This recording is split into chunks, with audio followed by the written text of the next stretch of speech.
Hey everyone, it's Adam Farkas. Welcome to another edition of ODwire TV, and this is a special one today, as you could see by the intro graphics when we got the show started. For a long time, doctors have been out there in the field working away, doing really good patient care, but in a lot of times they haven't been acknowledged for the work that they've done over the course of years. And obviously this is because they are busy doing patient care and they are in with their patients and they're not out and about, showing people what they were doing. And that's a real shame that they can't communicate this well to folks because, first of all, they deserve recognition for what they're doing. But secondly, we can all learn a lot from docs who are providing really high quality patient care and doing innovative things in eye care. A few years ago, CooperVision saw what was going on and they thought to themselves, hey, wouldn't it be great if we could come up with a way to recognize these people? And so they did. So they created the Best Practices initiative. Basically, the way it works is that CooperVision picks 10 docs each fall who are the most innovative leaders, and in the spring, they all get together for a summit where they share knowledge with each other. And last year, they even had a think tank at the AOA where they tried to all come together and sort of try to solve the industry's top challenges, and they even brought in an innovation expert from Harvard, David Ricketts, and they presented their results at Expo West last year. Now, what's kind of cool is that this year, CooperVision decided to work with us to show you over the course of the year what this program is all about, and we're going to be interviewing, the people who are receiving the awards in 2019. But to tell you a little bit more about what's going on, we have today with us Michele Andrews, who's the Senior Director of North America Professional and Academic Affairs at CooperVision. And so she's the perfect person to tell us all about the program, and maybe we can learn a little more. So Michele, thanks so much for being here today. Thanks, Adam. Great to be here. What was the genesis of this? Why did it all get started? Yeah, this program came about in 2015. And similar to what you said in your introduction, we know that being a practicing optometrist has its challenges. And certainly there are a number of things happening in our industry right now that keep us on our toes. But even with all of the things swirling around, there always seems to be that group of practitioners and those practices that seem to be able to thrive even when there's so much disruption. And it was really important to us to shine a spotlight on these practices. First of all, try to find them. How do we identify them? Where do we go to find them? Learn what they're doing well and give them an opportunity to share those ideas and best practices with the rest of the industry. We really believe that if we could find these doctors and give them a platform to share their stories, that we could advance the profession overall. So can you give us a little bit of a background about the different kinds of nominees and the people that are going to be honored in the program? Sure. So the way the program works is doctors really self-nominate their practices. And in doing so, they need to answer a brief application about their practice and why they think they're a best practice. So anybody in the U.S. can apply, and they need to fit contact lenses in their practice as an entry point. But then what we're really interested in is three topic areas. Innovation. How do they approach innovation in their practice? Not just technology, but innovative thinking, and how do they continue to improve? Another thing we look at is industry leadership and advancing the profession. What are these doctors and their practices doing to continue to move the profession forward and help upcoming optometrists to integrate into the profession and be successful? And of course, last but not least, what does the patient experience look like? How do they go about making sure that patients have the best experience that they can in their practice and differentiate themselves from others?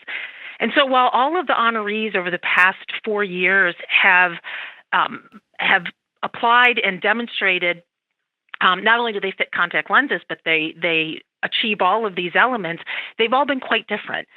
For example, we've had in our honorees pediatric optometrists. We've had doctors that emphasize sports vision or concussion, elements around concussion treatment. We have doctors that obviously focus in dry eye, some of them in ocular nutrition and low vision.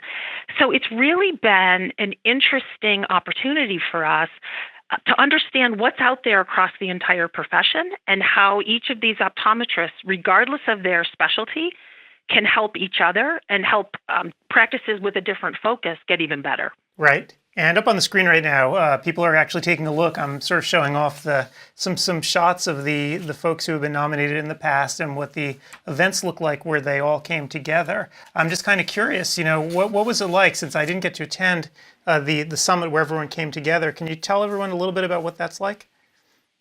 Yeah, the summit is the first opportunity that we have for all of the honorees to come together and to meet each other. And so it's obviously a very high energy event because they all know what each of them had to get through from an application and selection standpoint to be there. And so they know they've all accomplished at least that much. So there's a lot of energy and probably a little bit of anxiety getting to see who else made it and what they do in their practice that maybe you don't do. One of the things that's great about this program, Adam, is that these honorees are selected by their peers. We have 2 rounds of judging, and the majority of judges are optometrists. There are former best practices honorees who judge, as well as industry leaders in the contact lens space and in optometry in general. There are a few executives from CooperVision, but by and large, this is a peer-selected recognition. And so in addition to the fact that they've been honored by their peers, which I think carries a lot. So at the summit, they have the opportunity to meet each other. We spend a good part of the first day together in what we call best practices sharing. Through their applications and through our discussions with them, we get a pretty good sense of what topics and specialties are important to these doctors.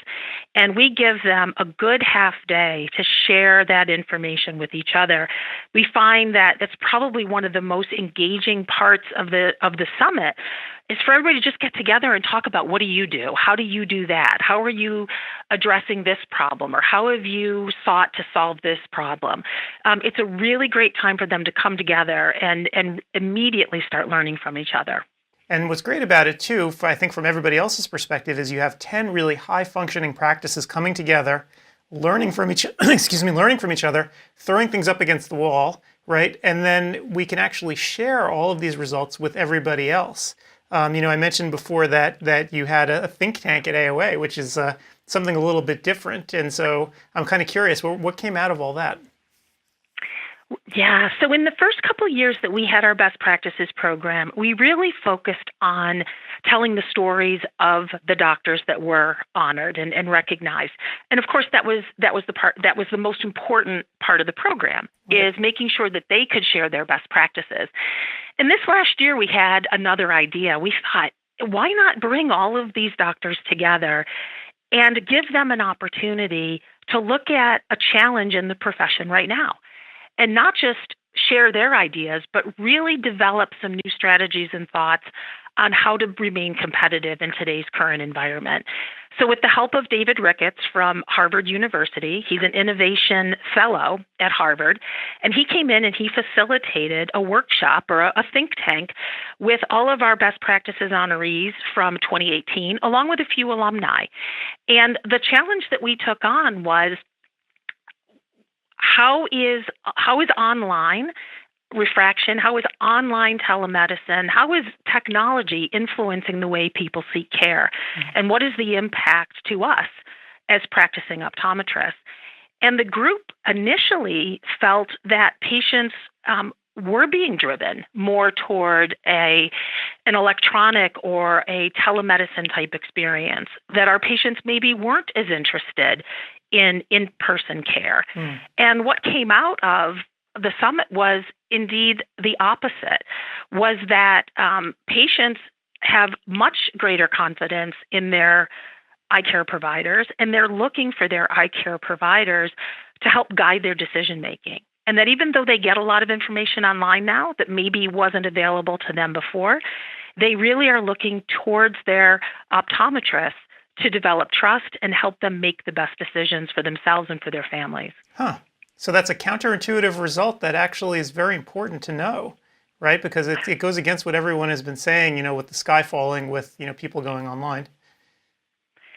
It is, and I think it's very easy to be concerned and to think that the immediate reaction is to defend against that specific thing. But after digging into it and then taking that information and testing it out with customers and ECPs, because we did a lot of follow-up research on this to validate it, and it was indeed validated that people do seek out information, but it is quite a bit of information out there. And they do want to come back to someone they trust to help them guide that decision and make that decision for them. So very promising and exciting research, but certainly the group didn't go into it thinking that that was going to be the outcome. Right. So you never know. So that's pretty great. So, that was 2018. Now let's move on into 2019, right? So we have a whole new batch of honorees. So you want to speak about them a little bit? Sure. So this year we have 10 more honorees coming into the group. Once again, a very diverse group. They represent many states across the country. They represent many different practice types. And in fact, this year we have our first MD-OD group in the mix. And so we're very excited to see what that practice brings to the group. Great. Yeah, so I have the list of all the honorees right up on the screen right now so everyone can see it. And one exciting thing for us here at ODwire is that I guess this year we're going to help you charting the changes here, and we're going to be going on site actually in several of these practices and trying to interview each and every one of them to sort of get their perspective and what they feel is really important to them. So it's going to be an interesting process over the course of 2019. And we're really looking forward to it because, again, as I mentioned at the beginning of our conversation, the primary focus here is to showcase these practices. What are they doing that others can learn from and then apply in their practice? Not to change it, but to enhance it and make it even stronger. And so the opportunity to really dig into to these specific stories, into these specific practices, I think we're all really excited about. Yep. And so what about the schedule? When are we going to kick this thing off? So when are you going to get me on the road and kick me out of the basement here and get me out there to meet all these folks? You need some daylight, Adam. Yeah, I really do.